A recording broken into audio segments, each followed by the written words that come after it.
tanan sa anak. Kay dito sa ko. Nalipay ko karon kay kompleto kitang tanan sa klase. Pakpaka na to ang matag usa. Andam na babu mga bata kung unsay atong lesson karon? Sakto. Lingkod o tarong, ibutang ang kamot sa lamesa. Kung gusto mo tubag ni teacher, isa lang ang kamot ug maghuwat nga tawgon. Karon, atong balikan ang atong gitun-an sa hapon. Sa unsa man kini kabahin? Sakto. Kabahin kini sa mga kapulong. Unsa man di ay kining mga kapulong mga bata? Okay, very good. Ang kapulong kay mao kini ang mga puno nga naay pareha nga kahulugan. So karon, unsa man ang kapulong sa abtik? Yes, John? Okay, very good. Ang kapulong sa abtik is alisto. Unsay kapulong sa ambak? Very good. Nilukso. Next is unsay kapulong sa nipati? Very good. Nisikad. So karon, aduna ko'y mubo nga istorya nga akong i-share sa inyo ha. Kini giuluhan og isda para kang iko. So atong dunganan og basa mga bata. Ready, set, go. Isda para kang iko. Sayo sa buntag, nilakaw si iko nga nagdala og bingwit.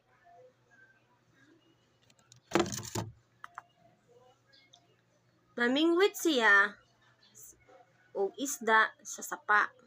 Pag-abot niya sa sapa, nipatong siya sa dako nga bato ug nilantaw sa tin-aw nga tubig. Taod-taod, milihok ang bingwit. Mikubit dayon ang isda sa gipaon ni iko.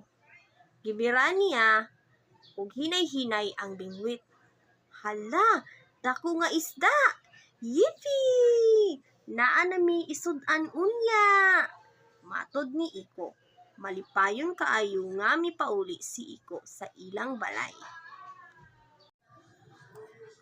So karon mga bata, kinsa man ang gihisgutan sa istorya?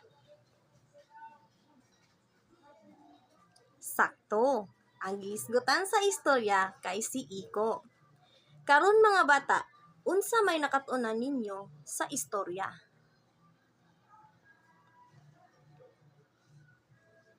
Very good. Basta magkugi na ay maani. Naakoy mga pulong nga gilinyahan sa istorya. Unsa man kini mga bata? Palihog kog basa. Ready, set, go! Okay, atong pangitaon ang suhing pulong niini. Ang kapulong sa English is synonyms. Unsa man sad ang suhing pulong? Very good. Ang suhing pulong is antonyms. Unsa man diay ning suhing pulong? Ang suhing pulong mao kini ang mga pulong nga magkaatbang o dili pareha o kahulugan. Balik ta sa mga pulong nga gilinyahan sa istorya mga bata. Unsa kaha ang suhing pulong niini? Atong pangitaon ang tubag sa pikas hanay.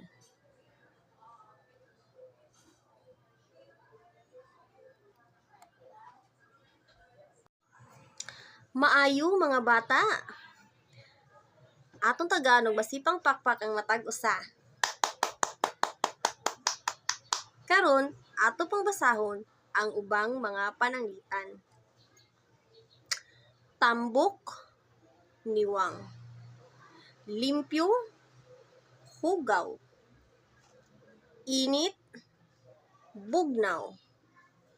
Paspas, hinay. Aduna ba kamoy pangutana mga bata?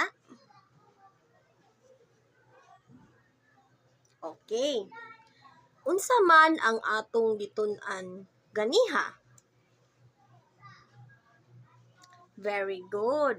Ang atong gitun-an is ang suhing pulong. Kinsa pa may nakahinumdom kung unsa ang mga suhing pulong? Very good.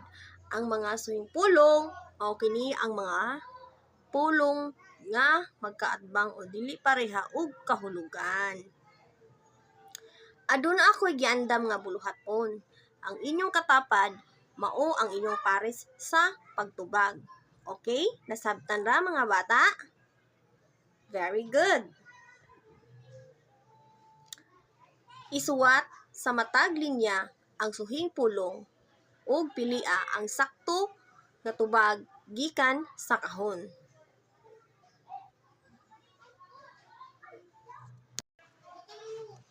Number 1.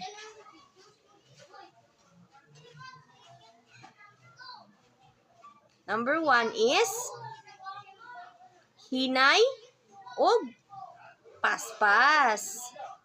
Next, number 2. Dako ug gamay. Very good. Next, init ug bugnaw. Next is lapis. Taas ug mubo. Very good. Maayo kaayo. Ang sunod nga buluhaton is isuwat ang check kung ang paris nga mga pulong kay suhi. Isulat pod ang X kung dili. So, check kung dili sila pareha. And X kung dili sila suhi. Pareha sila meaning. Okay.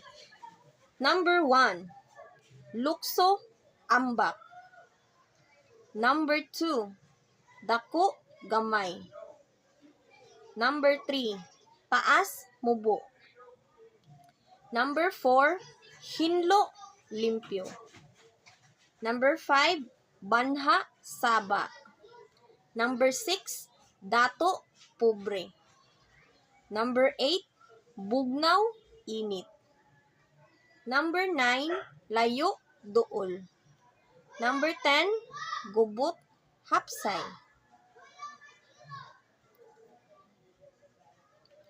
Kung nahuman na kamo og answer mga bata, ipasa ang inyong papel ni teacher. Para sa inyong assignment, pagsulat og 5 ka pares nga suhing pulong nga wala mahisguti sa pagtulon-an karon.